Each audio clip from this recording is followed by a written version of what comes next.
প্রধান শিক্ষক জাকির হোসেন, আসসালামু আলাইকুম। কারণ শিক্ষার সঠিক মূল্যায়নটা কেন হচ্ছে না?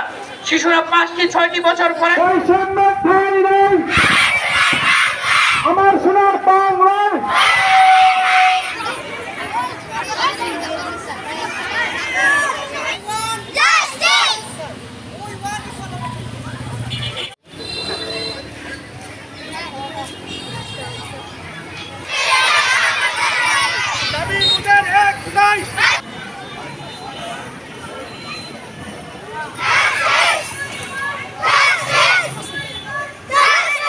দাবি মুদের একটাই,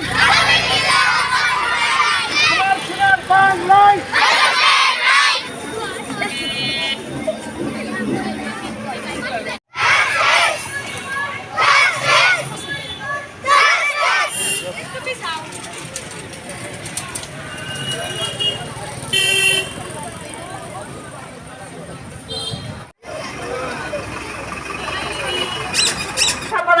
তাদেরকে মানুষ হিসেবে গড়ে তুলবো, এটা আমাদের কাম্য।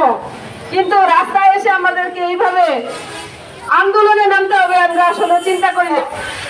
এই জুলাই আন্দোলনের প্রথম শহীদ আবু সাঈদের শহীদ হওয়ার আগের বর্ষপূর্তির আগের দিন ছোট্ট একটা প্রজ্ঞাপন দিয়ে কিন্ডার গার্ডেনের শিক্ষার্থীদেরকে প্রাথমিক বৃত্তি পরীক্ষায় অংশগ্রহণের সুযোগ থেকে বঞ্চিত করার ঘোষণা দিয়েছে।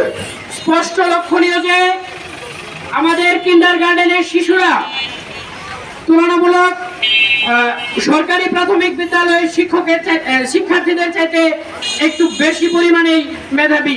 কারণ বিগত সময়গুলোতে দেখা গিয়েছে যে বেশিরভাগ বৃত্তির সংখ্যাটা কিন্ডার গার্ডেনে চলে যাওয়ায় কিছু সংখ্যক অসাধু শিক্ষক এবং শিক্ষা মহলের কিছু অসাধু কর্মকর্তার নির্দেশনায় বা তাদের নিয়ন্ত্রণাধীন চিন্তা ভাবনার ফলে আজকে এই ধরনের একটা বৈষম্যের তৈরি করেছে।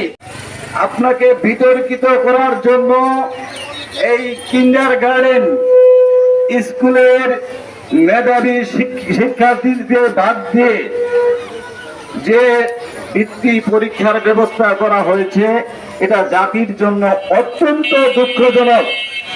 আপনারাই অনুমতি দিয়েছেন, আপনারাই সুযোগ করে দিয়েছেন, আবার আপনারাই এটাকে নিয়ে বৈষম্য তৈরি করবেন। এটা অদূর ভবিষ্যতে যদি চালু রাখেন, আমরা এর চেয়ে বৃহত্তর আন্দোলনে যেতে বাধ্য হব।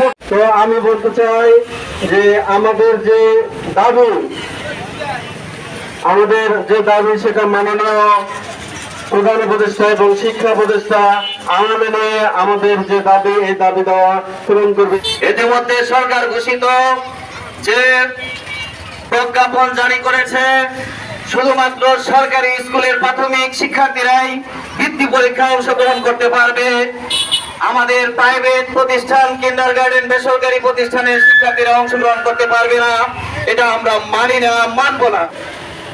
কেন কিন্ডার গার্ডেন বাদ দিতে হচ্ছে? বাদ দেওয়ার মূল কারণ যেটা আমরা জেনেছি, কিন্ডার গার্ডেন স্কুলগুলো বৃত্তি পরীক্ষা অংশগ্রহণ করলে প্রাথমিক বিদ্যালয়ে বৃত্তি পরীক্ষা রেজাল্ট ভালো করতে পারে না। আমার ভালো রেজাল্টের জন্য ভালো প্রচেষ্টা, উদ্যোগ, লেখাপড়া করি তো রেজাল্ট করতে হয়। তাহলে আপনারা আপনাদের ছাত্রছাত্রীদের যদি ভালো পড়াতেন, ভালোভাবে পরিচর্যা করতেন, লেখাপড়া করাতেন, তাহলে আজকের এই বৈষম্যমূলক প্রজ্ঞাপন জারি করার কোনো প্রয়োজন হতো না। এ ধরনের বৈষম্য করে বাংলাদেশে ঠাঁই পাবেন না। মনে রাখবেন, ফ্যাসিস্টদের দিন শেষ। বৈষম্য বাংলাদেশে আর চলবে না। আমি প্রধান উপদেষ্টাকে যে কথা বলতে চাই,